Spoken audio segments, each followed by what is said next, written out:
wonderful celebration that we have today for our regional gym, Jean Ellisen.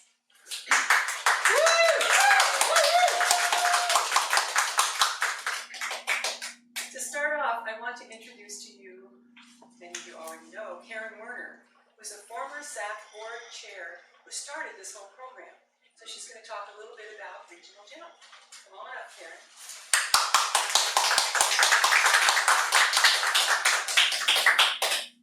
Well, I may have started the program, but trust me, an idea is nowhere without implementation. And I was very, very fortunate to have a board that supported the idea and took it up and has kept it running all these years. This is the 11th regional gym that we have had, and I must say they just keep getting better and better. And I'm so pleased to be able to honor Jean today and to have all of you here as well. I wanted to tell you a little bit about the regional gym program. One of the things we wanted to do was really make it regional, not Berkeley and Oakland, but we wanted to make it northern and southern, and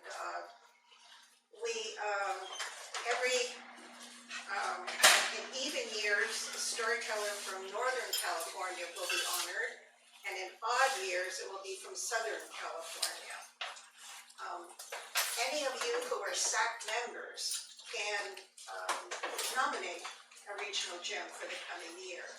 And in order to do that, you need to think about more than just a good storyteller. You need to think about people who support storytelling, who bring it into the community, who honor the community. And it's really important, I think, to all of us who have been around and watching the regional gyms, is that regional gyms, it exemplifies service as well as storytelling. And that's very important, I think, for us to continue. When you nominate a regional gym person, you also need to think about the reasons that person, what they have done. And it's important to get some support from other members. And you can, Marilyn McPhee is going to contact, and it really goes without saying that they will take your suggestions seriously and make a good decision. So the aim of SAC, as far as regional gyms go, is to provide a venue, a platform for folks that may have not had a platform that, my gosh, you get to stand up here and tell a story as long as you want. That's like heaven. And generally it's okay, 5 minutes, okay, 4 minutes, 3 minutes, 2 minutes. Oh, you're wrong. But that's not like this. We want our regional gyms to take all the time that they need and to really have a good time along with us. I wanted to tell you too that we started out our regional gym with giving the honor to Catherine Farrelly. Most of you knew Catherine. She was no longer with us, but she was such a grand storyteller, and we just loved having her be the first regional gym.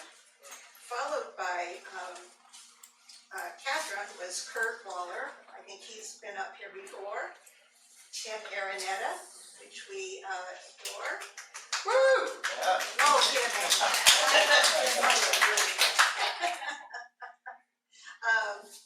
Marilyn McPhee, who I mentioned. BZ Smith, who's up in, I think she's still up in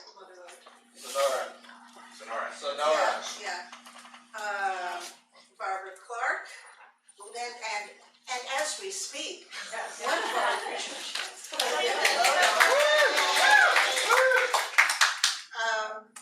Michael McCarty and Joyce Swift, who's not here today, but very active with us, and Dixie, and today, Jean Ellisen.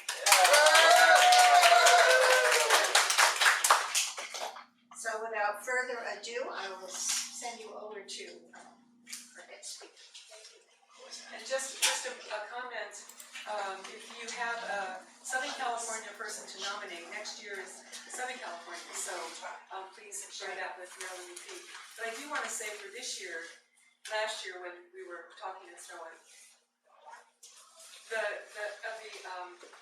nominations kept coming in. It's like, duh, Jean Ellisen. So we're so excited to have this happen. So Jean, I'm going to ask you to come forward. We have a few little things for you. Oh, but I'm so shy. I know.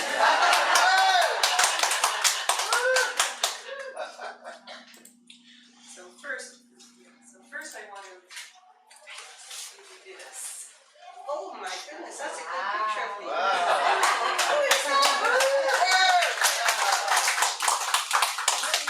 It says, Storytelling Association of California presents the 2024 Regional Gem Award to Jean Ellisen. Thank you, Jean, for your lifetime of storytelling, your colorful retelling of tales from your storied childhood, as well as myths, legends, and folk tales have delighted generations. The Storytelling Association of California appreciates your passion in helping others find their own voice through storytelling, and your service as a former SAC board member and a long-time volunteer with the Bay Area Storytelling Festival. Gratefully presented on March 9, 2024 at the North Branch of the Berkeley Library. Today. Here it is. There it is.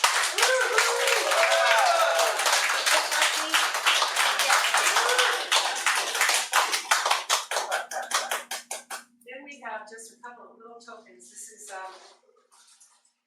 brand new Air Storytelling Festival 2024. Oh boy. Booklet. You'll be hearing more about that, folks. And we have a little something for you. Oh, a little something. Hey. Flowers on the inside and outside. Okay, Mimi, you're gonna have to help me figure out where to put this.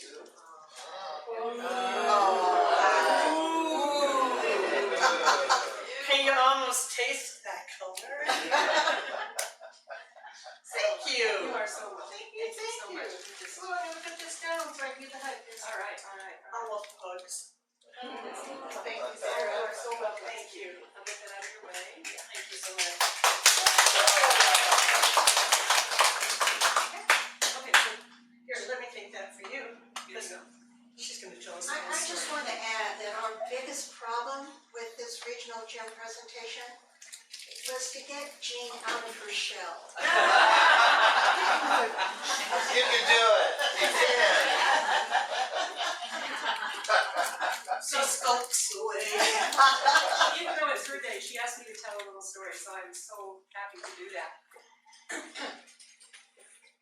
It was a beautiful day, and the young farmer headed into the barn to do the final check of the bales of hay that would be picked up in the next day.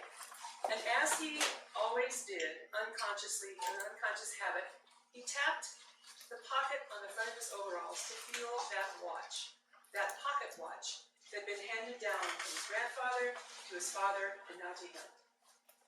He went into the barn, the bales were set. It was a good working farm, again, 3 generations. They grew hay to feed the animals for the people nearby. So tomorrow, the folks were coming to take the hay down to distribute it. So the bales were set, the air was still filled with that hay mist, sort of, and he was very pleased with what he saw. So he started out of the barn, he did his unconscious check, and it was gone. The watch was not in its pocket. He panicked. It's gotta be here. I felt it when I came in. He looked on the floor, he looked on the bales, he looked behind the bales, he looked in the corners. He couldn't find that watch. And I want to tell you that he remembered so clearly the stories that his father told about his grandfather, his father sitting on his father's lap, hearing stories and resting his head on the chest of his dad, the grandfather, listening to that little tick, tick, tick of the clock, of the watch. He had that same memory. He used to sit on his father's lap, and his father would read him stories before bedtime, and he put his head there and do that little tick, tick, tick of that watch, and now it was gone. He couldn't find it anywhere. So he went out of the barn, and there were some children playing in the field next door, and he said, "Can you help me? Can you please help me?" And And they came over and he said, "I lost my pocket watch. I know it's in the barn. Can you help me find it?" "Oh, sure." So they all ran in and they ran around and they climbed on the bales and they looked on the floor and looked in the corners and looked in the bales. They couldn't find it either. They came out and told him, and he said, "Well, thank you for trying." And he was not sure what he was going to do.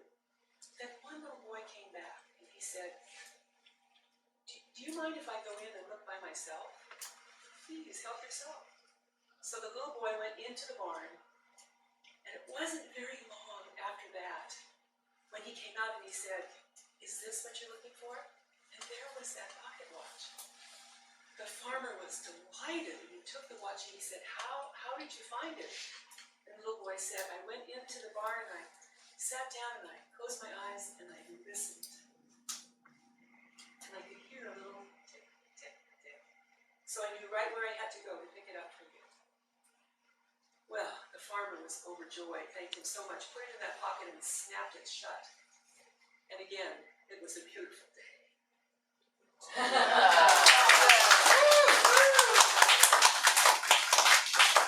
now, our featured event, Jean Ellisen.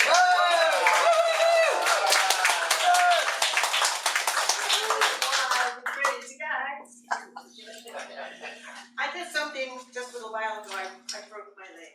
Oh, no. Do you know where that expression comes from? Break a leg. Break a leg? Theater. Right. If the audience responded to your performance, instead of applauding them, you would respond to them by breaking your leg. That's a little tidbit. We've all had some weather, haven't we? A lot of weather.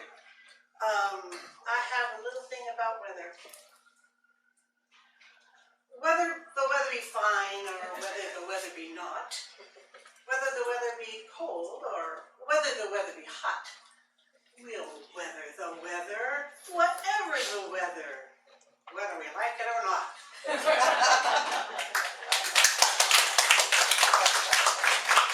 That's kind of a pocket story. You put it in a pocket at home with you.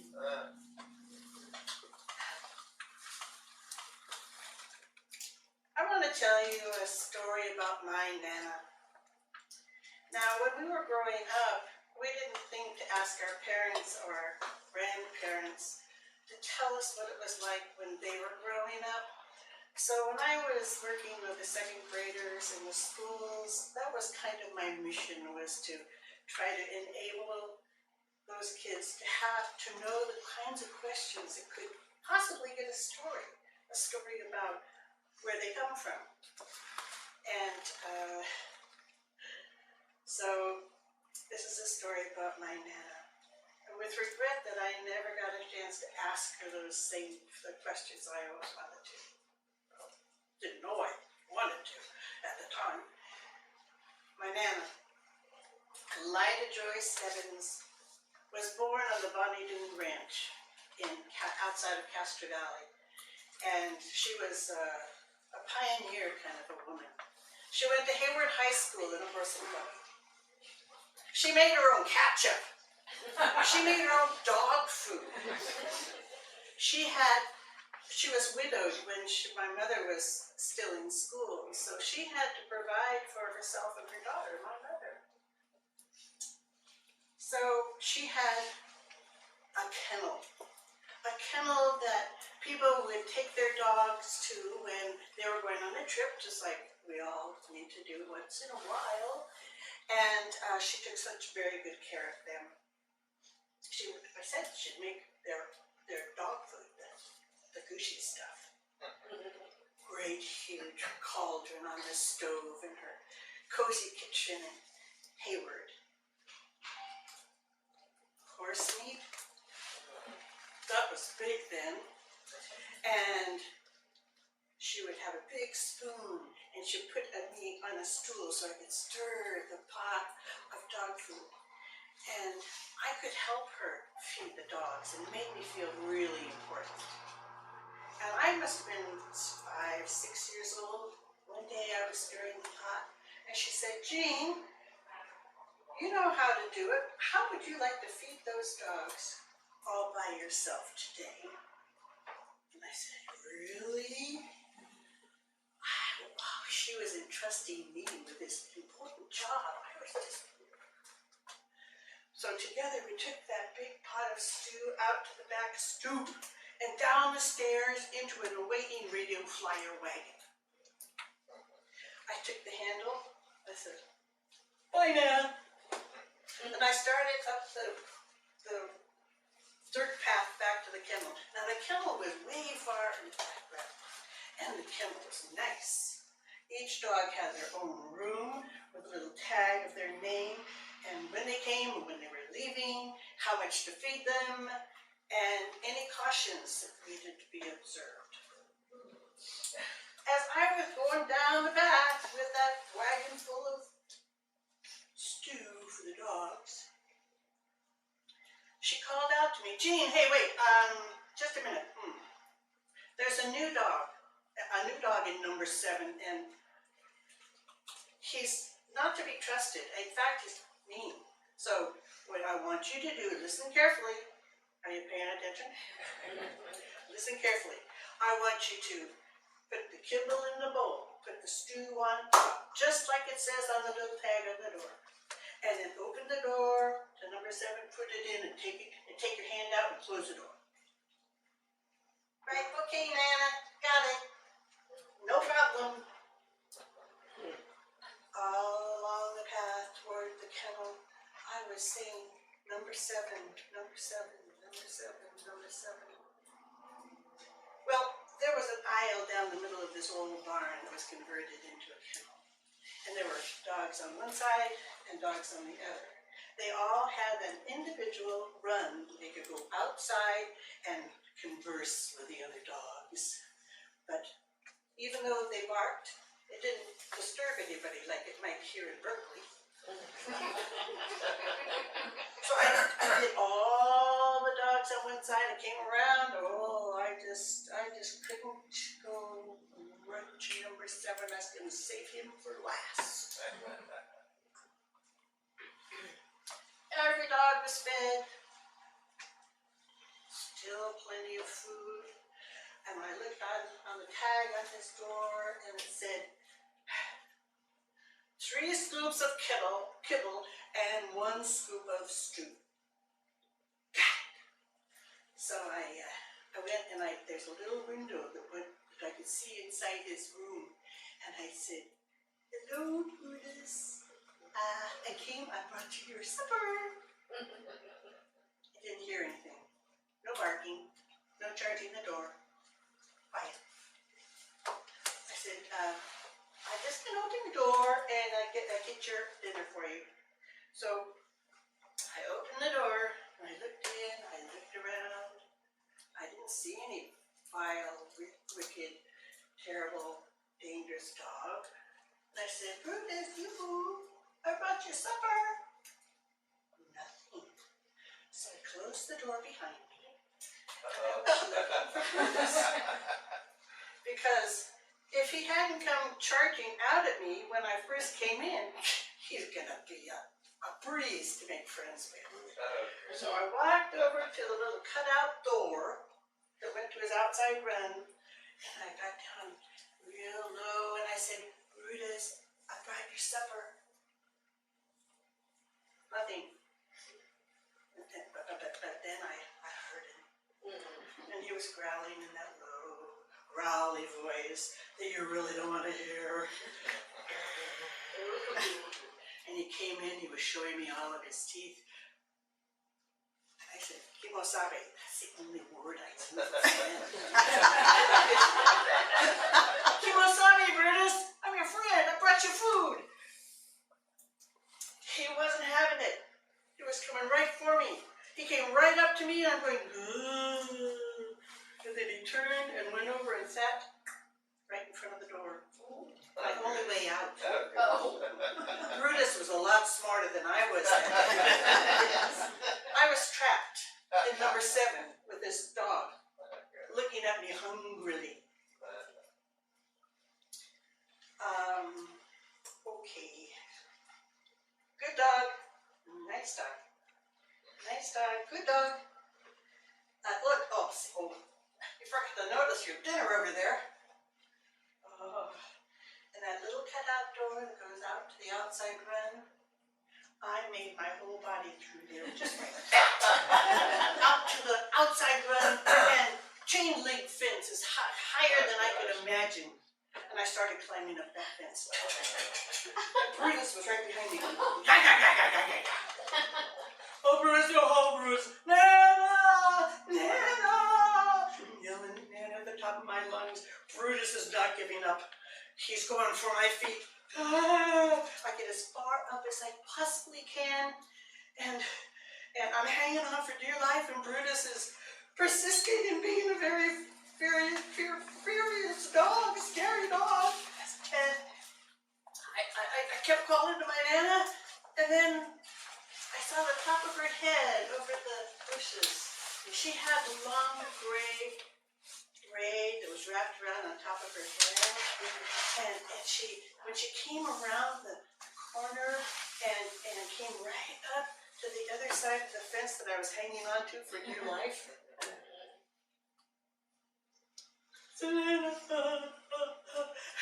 Help! And she said, only way out of there, Jean, is up and over. So I swung one little leg over, and I hung on to the fence going down, and I went down. She had brought a ladder with her, actually. She put it up against the fence, and there's Kirk. I started down the ladder, and I was so relieved and so grateful and so thankful that my Nana was there to save me. I just became a part of her in an embrace. And she calmed me down. I said, blubber, blubber. Oh boy, I'm so glad you heard me yelling, Nana. I was so scared. I'm sorry I didn't pay attention to you. And she patted me on the head and said, I didn't hear you, Jean. No, you know, our house is so far away, I never even hear the dogs barking. But I looked at the clock on the kitchen wall, and I thought, sure is taking that girl a long time to feed those dogs. I better get the ladder. And that's my story, and part of a love story to my Nana.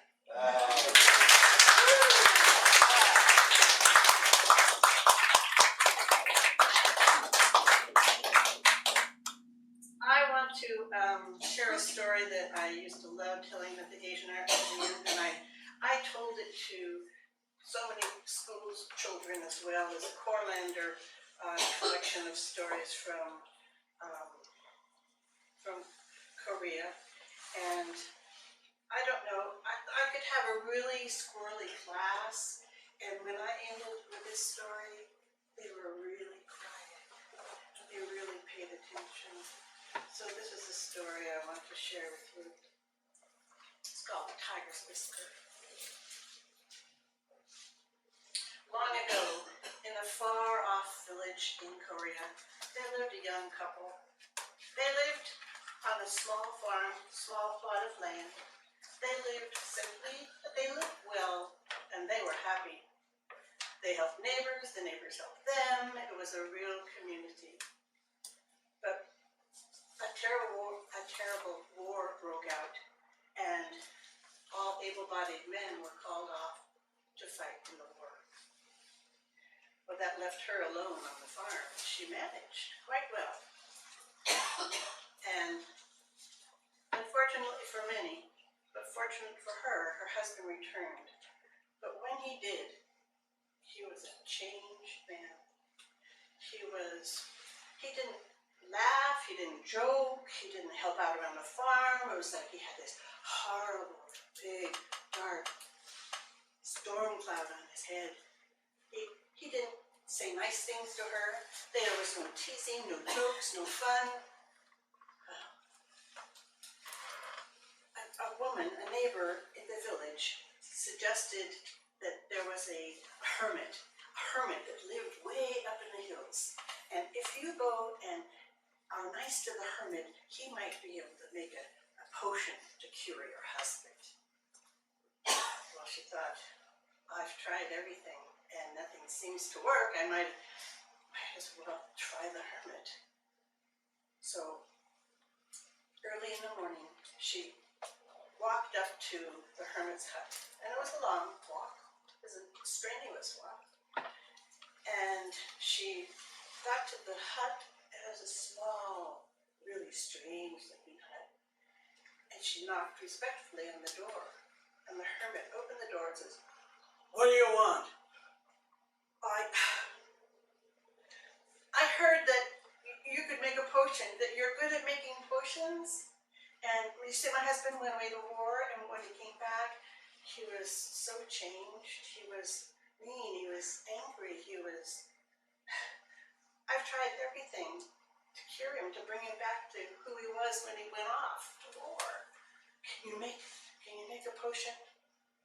He said, "Come back tomorrow," and he closed the door. Whoa. She did as she was told. She went home. The next day she went back to the hut. This time a little more assertively, she knocked on the door, and the hermit opened the door and invited her in. Well, it was a one-room hut, and in the center of the room was a fire pit. And this is where he probably did his cooking, kept the house warm, and also probably where he would make potions. So she was feeling a little bit more optimistic. And she said, "Can you make a potion to cure my husband? Can you? And he looked at her and said, "Well, I could do that. I could make a potion to help you, to help your husband. But I need the key ingredient from you. I'll do anything," she said. And so he told her that in order to make the potion to cure her husband, she would have to bring the whisker of a living tiger. That was her response. "You want me to do what?" "No way. I couldn't possibly do that." "Well, if you want a potion to cure your husband, you certainly will." So away with you. He discharged her as she went home. Not real happy. She got home, and it was just going around in her mind, in her head, and how can I do that? That's impossible. And then that night, it came to her like in a dream. And the next morning, she got up, she went into the kitchen area, and she got a bowl and put some rice in the bowl and some meat on top of the rice. And she carried that bowl up the mountains, over boulders and streams and rocks, around trees, and up she went into the mountains until she came to a clearing, and she could tell on the side of the mountain, there was a cave. This must be where a tiger lives. So carefully she put the bowl down, and then she ran and she hid behind a tree. And she was holding her breath, trying to be invisible, as she heard the tiger emerging from the cave with a heavy padding of its feet. Went right up to that bowl, put his head down, and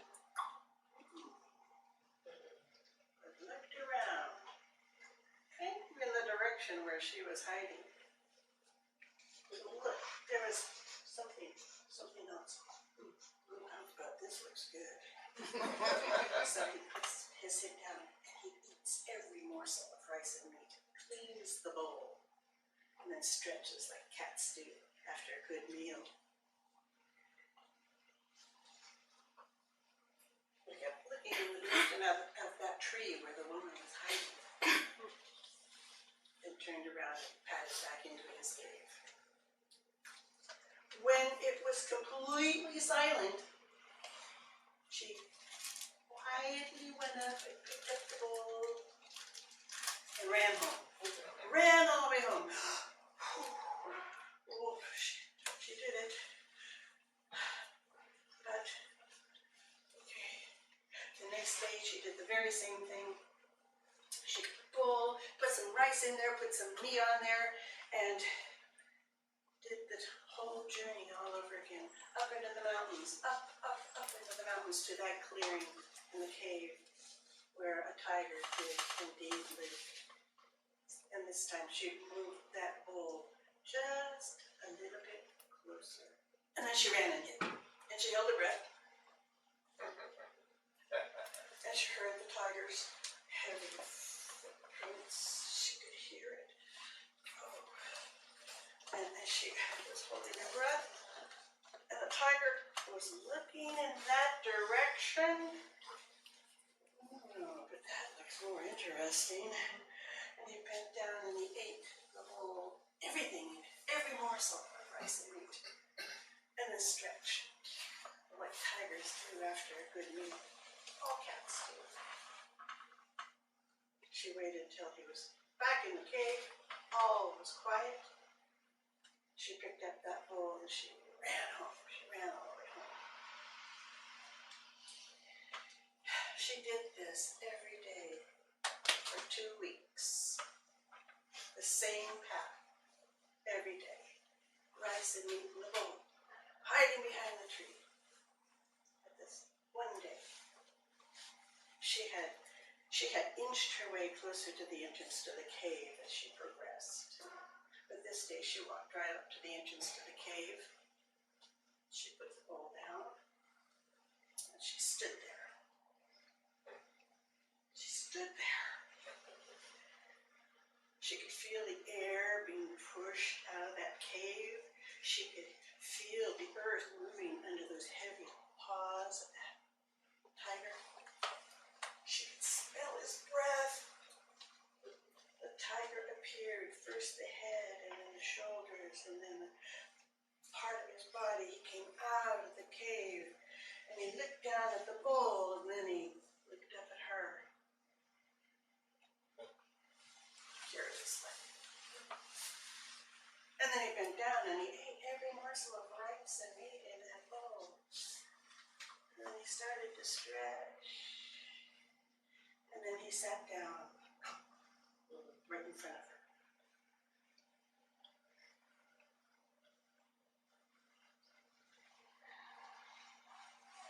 She put her hand on the top of his head and said, "Uncle Tiger, I've come to ask you a very big favor. You see, my husband went away to war, and when he came back, he was so different. He was angry all the time, and the hermit said he could make a potion to cure him if only I had a whisker from a living tiger, and that's why I'm here. Uncle Tiger, can I have a whisker?" And the tiger looked at her, just looked at her. She took a small pair of sewing scissors out of her pocket, and she held the scissors in one hand and put her hand on the tiger's head, slipped down on his face, grabbed one whisker, and carefully snipped it from his face. She had it. She thanked the tiger. It means more than you have any idea. I thank you. The tiger got up, stretched, as tigers and cats do after a good meal, and padded back into his cave. She got her bowl. She had the tiger's whisker. She ran all the way home. She ran all the way home. But it was too late to go to the hermit's house that night to give him the whisker to make that potion. So she sat up all night holding that whisker for fear of dropping it. And at first light, she went up to the hermit's house, and this time she didn't just, she went boom, boom, boom on the door. And the door opened, and there's the hermit. I said, what do you want? I said, ooh, I got the whisker. Now you can make the potion that you're my husband. Well, then you better come in. So she went in, and she handed it to the hermit, and he took it in his fingers, and he looked at it and said, well, it looks like a whisker from a living tiger. Well done. And you did this all by yourself? Yes, sir, I did. Well, very good. And the fire that was burning in that fire pit, he reached over and dropped it into the fire, and it went.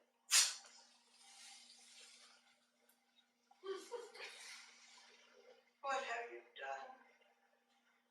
You have no idea what I went through to get that tiger safe. Now what? And then this kind of cold-hearted hermit put his hands on her shoulders and patted her respectfully and said, you know, if you show your husband the same patience and love that you showed that tiger, that he allowed you to get close enough to it to get that whisker, your husband will be cured. Don't you worry. You need nothing from me.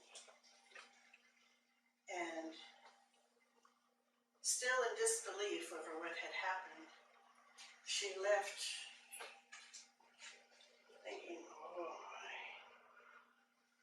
But you know, in time, it was true. Because every day, her husband changed a little bit. He started helping out again around the farm. He even had a couple of jokes to tell. And the neighborhood, even though it was smaller now, was a tidy community again. And it was all because of a little whisker and a great big tiger.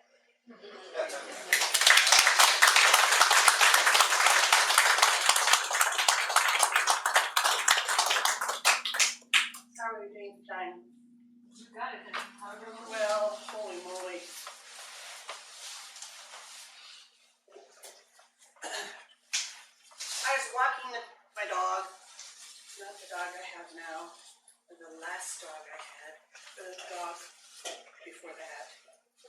And I was thinking about stories, and going to the schools and telling stories. And I was thinking of fairy tales, and what could I do to a fairy tale? The master regenerator of fairy tales is right there, Tim. I couldn't possibly compete with that. But I started thinking about, okay, if I were to revise a tale that's familiar to people, let's see. I started to mull it over in my mind, and it started to click, and I couldn't wait to get home. I started writing it down before they went poof. And so this is my version of the Three Little Pigs. But it requires help from the audience. And it has a chorus, and the chorus is real simple. You're going to catch on really fast. It goes like this. Boop, boop, diddum, daddum, wadum, choo. A boop, boop, diddum, daddum, wadum, choo. A boop, boop, diddum, daddum, wadum, choo. That's your part. So, let's practice. Don't be shy. Come on, Azula. Boop, boop, diddum, daddum, wadum, choo. Boop, boop, diddum, daddum, wadum, choo. Boop, boop, diddum, daddum, wadum, choo. Perfect. Because I want to tell you my story of the Three Little Pigs. Left home one day to find new digs. The first little pig, he hadn't got far. He decided that he'd build his house of straw. Boop, boop, diddum, daddum, wadum, choo. A boop, boop, diddum, daddum, wadum, choo. A boop, boop, diddum, daddum, wadum, choo. He sat on his porch and he said, I'm through. The big bad wolf was having a pie, and he saw that piggy on the porch, and he said, my oh my. Well, this part of the story you may already know. That house of straw, it went with one blow. A boop boop diddle daddle waddle chew. A boop boop diddle daddle waddle chew. A boop boop diddle daddle waddle chew. That little piggy flew and flew and flew. Well, his brother's house was in a terrible fix. So the second little pig, he built his house out of Sticks. Right. He hammered a branch and he fastened a bough and it's that's good enough for now. Boop boop diddle daddle waddle chew. A boop boop diddle daddle waddle chew. A boop boop diddle daddle waddle chew. That house of sticks flew and little piggy too. Now, the third little piggy, she was clever and smart. She saw those sticks flying and she thought, state of the art. Stone and brick, cement and glass. She built her home that would last and last. Boop boop diddle daddle waddle chew. A boop boop diddle daddle waddle chew. A boop boop diddle daddle waddle chew. No harm could Wolf you do if he blew and blew. But the big bad wolf, he was a macho guy. And he saw this as a challenge and he decided to try. Well, he huffed and he puffed. And he blew and he blew. He huffed and he puffed and he blew and he blew. Ooh. Well, he finally gave up because that was all he could do. Boop boop diddle daddle waddle chew. A boop boop diddle daddle waddle chew. A boop boop diddle daddle waddle chew. That's the end of the wolf and my story too.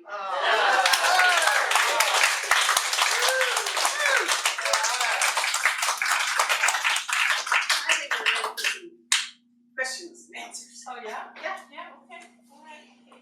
So now it's our turn. If you have questions or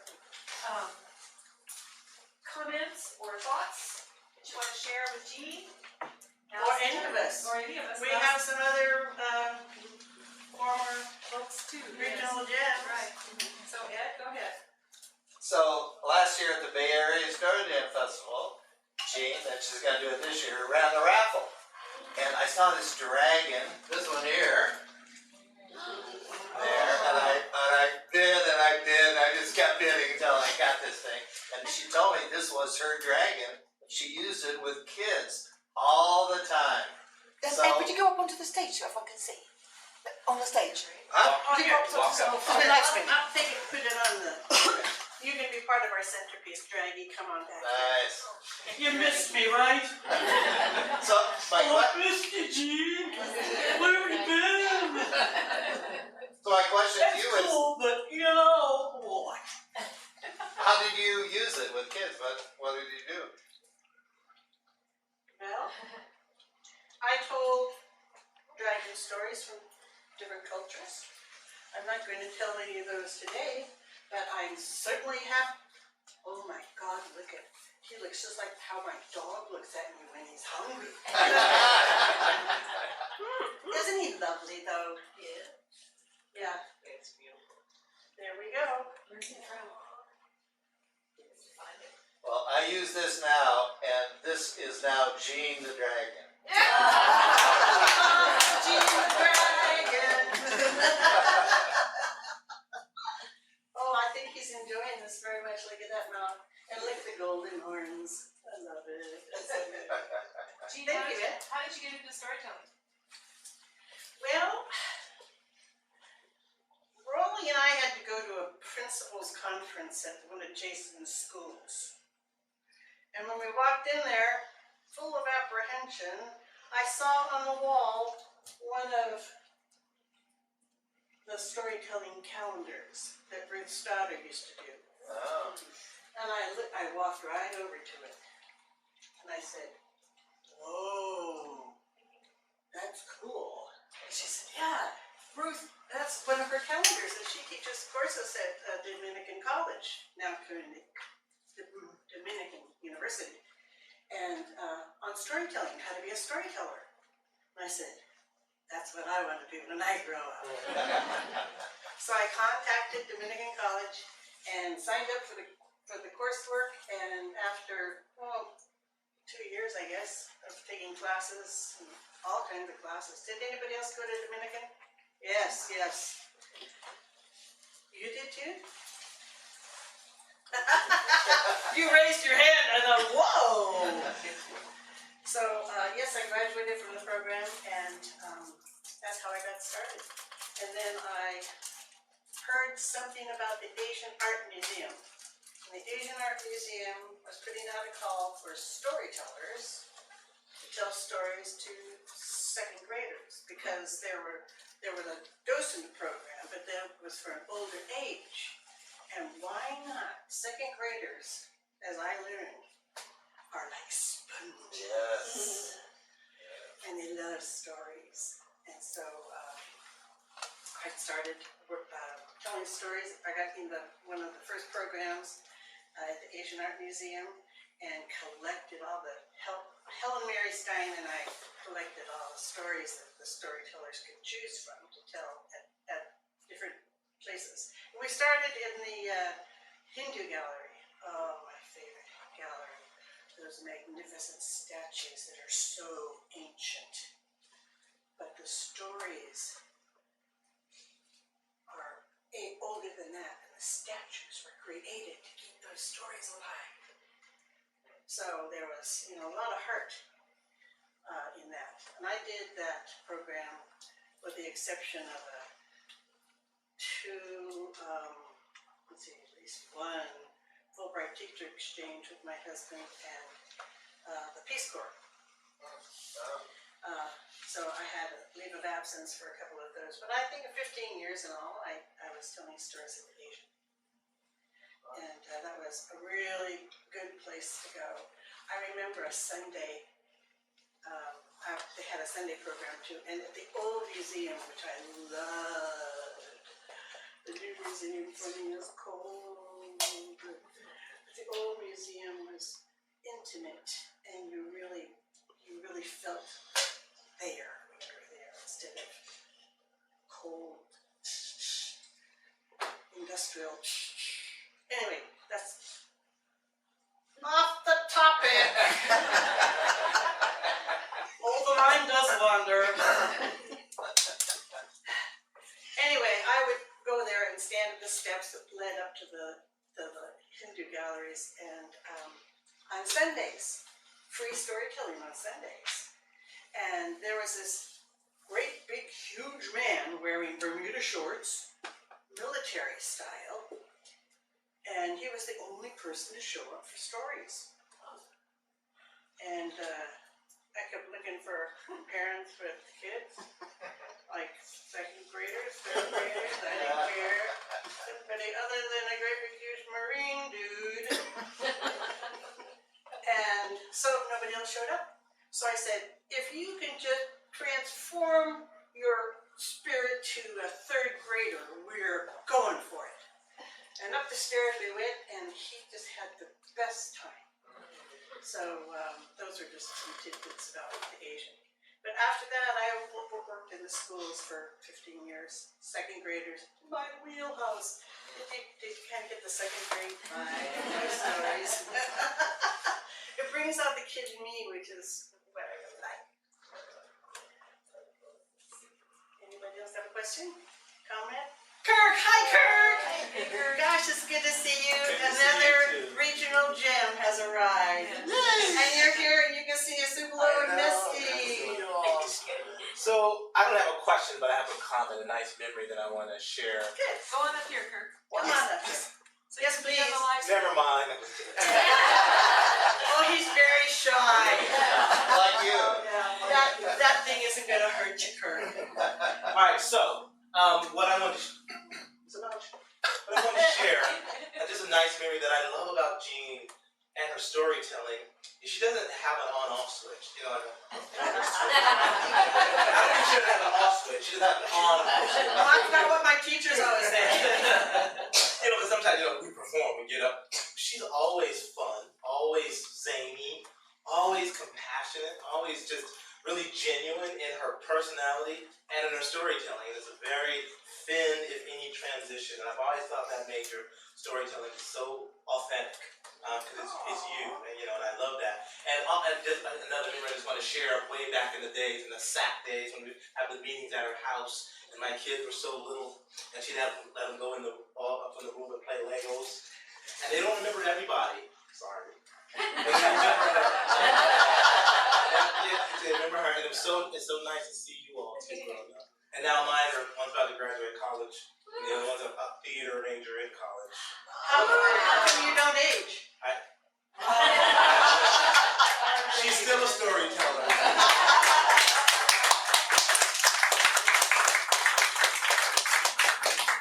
Well, my very dear friends, Francis I and can't remember their name. thank you, Karen, for bailing me out there. Gray matter kind of turns to different colors. Mimi and Francis have these two beautiful children, Esibolo and Mesty. And when they were first here, they didn't have any English. They came from Ethiopia. And so little holes barred, I took it to the library to hear some stories. And they loved it, and Kirk was telling stories, and they always remember Kirk. And every time I talk to Kirk, he says, "How are the kids?" That's the kind of guy he is. Thank you so much. I have a comment. Okay. I really, Stand up, Barbara, there's a live stream, we'd love to see your lovely face. Oh. Pressure's on, Barbara. I'm kind of stiff today. Sorry. Get my exercise. I'll hold you up. Hurting everywhere. So anyway, Jean, I was looking for a storyteller, for Lincoln Elementary School. And she came, I'm with Stage Bridge, and Jean worked with me for a number of years. And the teachers now, every time I run into somebody, they go, "How's Mrs. Ellison?" She's fine. So, thank you so Still up much. to trouble. Yeah. Thank you. Thank you, Barbara. Thank you so much.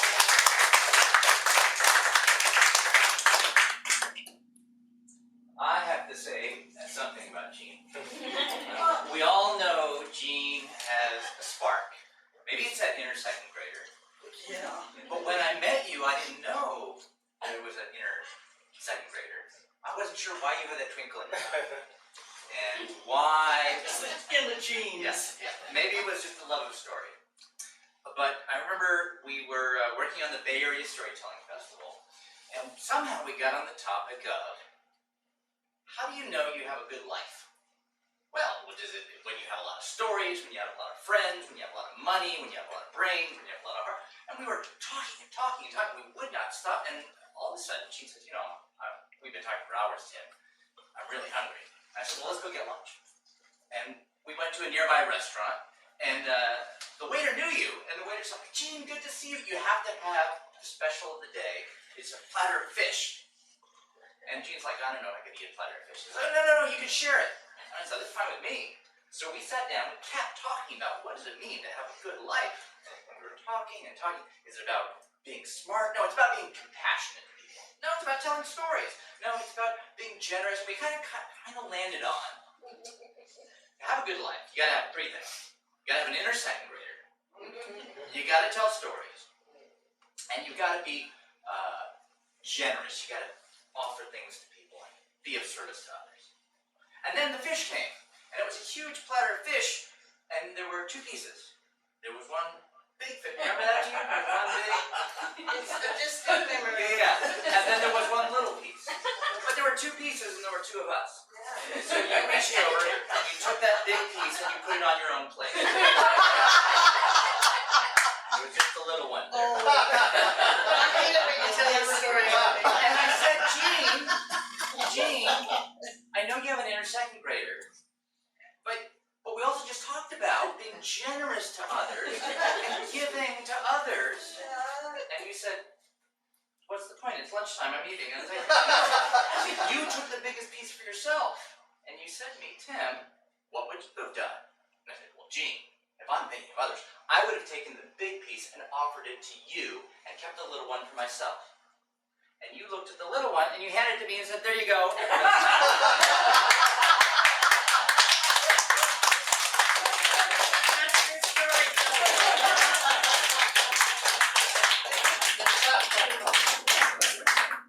Oh, man. I'm out of breath.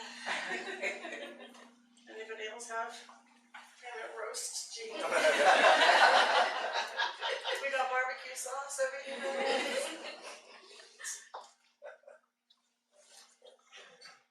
Any other memories, any other thoughts, any other stories at the moment?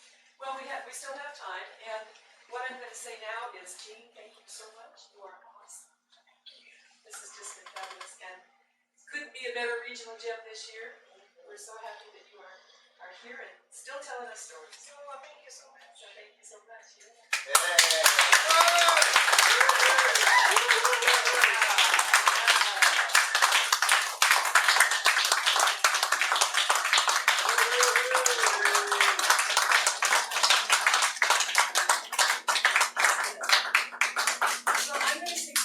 I know several of you have some announcements to make, and then if we have time that we can stay, you can all stay chatting with Jean, the snacks that it brought. I also want to thank so much Claire Hennessy and Mark Hennessy for all the work.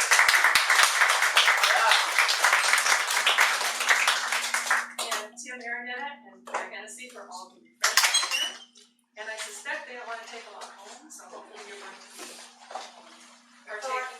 partaking. But at this point, is Rupa, do you want to talk about the Women's Festival event? Then I'm gonna sit down, because my legs hurt. Hi everyone, here it is, the Women's Festival in Fairfax, Virginia is coming up, starting on March 14th. Linda will be on that panel, on the virtual panel on the 14th. And then we have the program start on Friday evening.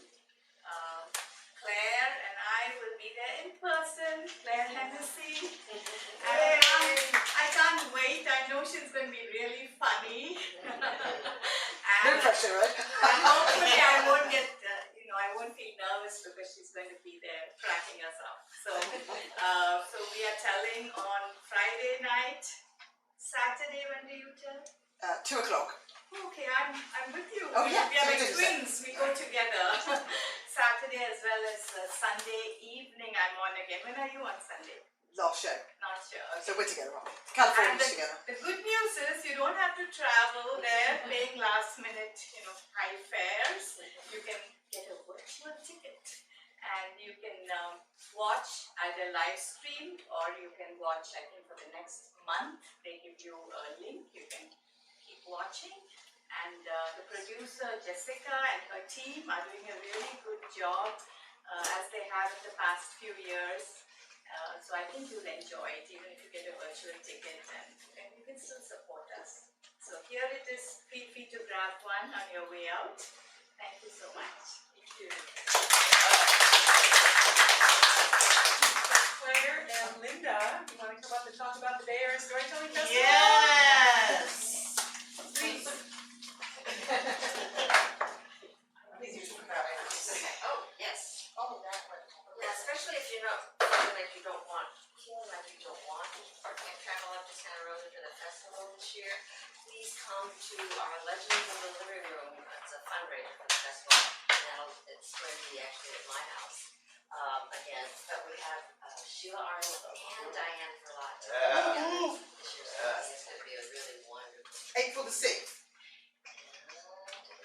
And There's going to be fantastic food. I Yeah. can't think of where that's coming from, but it is going to be coming from somewhere.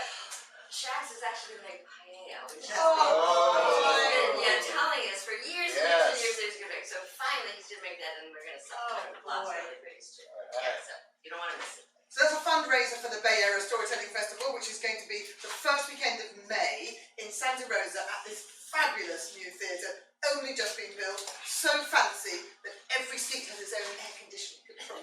Wow. Really comfy seats, so it's going to be lovely. lovely. We're going to live stream it on the Saturday. On the Friday, we're having a free film. Kealoha is a slam poet coming from Hawaii. He's got this amazing film, The Story of Everything. That's free. And then then after that, in the evening, just for adults only, we're having sunset stories overlooking beautiful hillsides, wine, beer, lovely food, gorgeous stories. And then Saturday, we've got a full programming with all these lovely stories. There's Kealoha, there's Brandon Spars, there's Diane Follett again, Karen Amano and Jean Tagman. And they're all going to be telling stories. Jean's going to bring his raven outfit, which he's not going to do for that much longer, so don't miss that. There's workshops, there's open mics, there's youth telling, you name it. Come along. You can also buy a virtual ticket. Yes, you can buy a virtual ticket, and it'll be the main theatre is being live streamed all day. Everything else will be recorded, and you can watch it for at least 2 months. So plenty of time, and I never have to cut anybody off. So it'll be wonderful. So come and see it. It's only up in Santa Rosa. Fantastic place to have for a weekend anyway. Think of all that wine tasting and museums you can do. And then, if not, we'll live stream it. Okay? If people want to take postcards to some. Yeah. All the information's on the table. Come and help yourself. Thank you. And if you have places that you can take postcards to me, so other people can know about it too, that would be helpful. Yes, spread the word. We're getting sponsorships together too, any ideas about who could help sponsor a teller or be part, so hopefully we'll see all of you there. Ed has an announcement, and then Jean, and maybe there are other folks as well.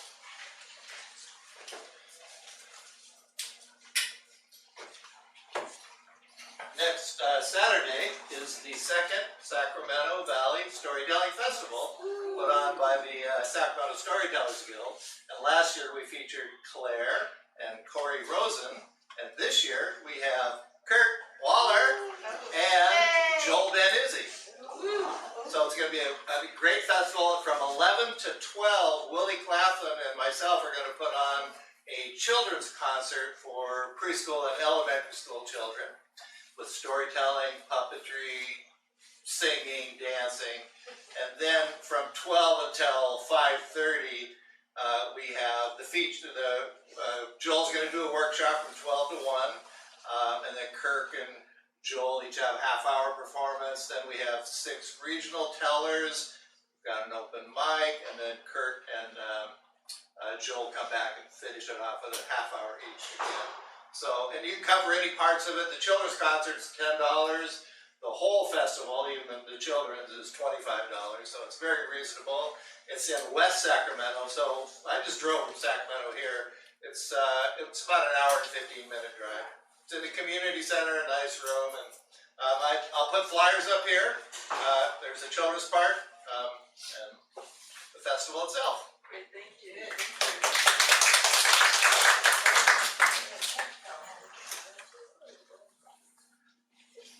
In celebration of the vernal equinox, I am hosting again a story sharing picnic at Lake Gardens in Kensington. And that's on the 19th of March. Oh, one other thing, we have to spring forward tonight, don't forget. Oh, Yeah. nice. You know, I kind of ran out of steam there, but can I send you home with a little story for your pocket? Yes. Okay.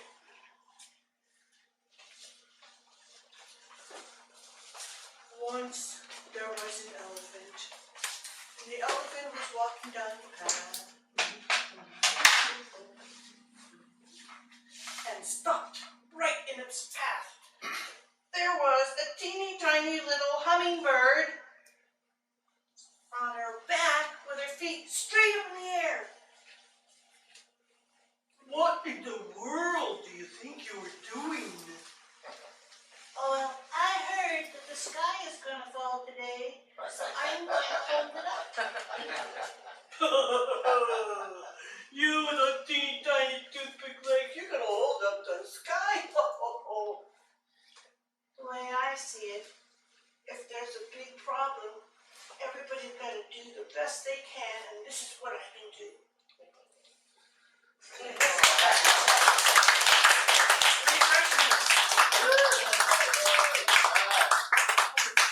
Thank you all so much for coming. I'm going to ask the regional gems if you can come up and get pictures of everybody. But you have a chance now to talk with each other, with regional gems, with other folks, eat some food. And thank you all for coming. I'm so pleased that you come and honor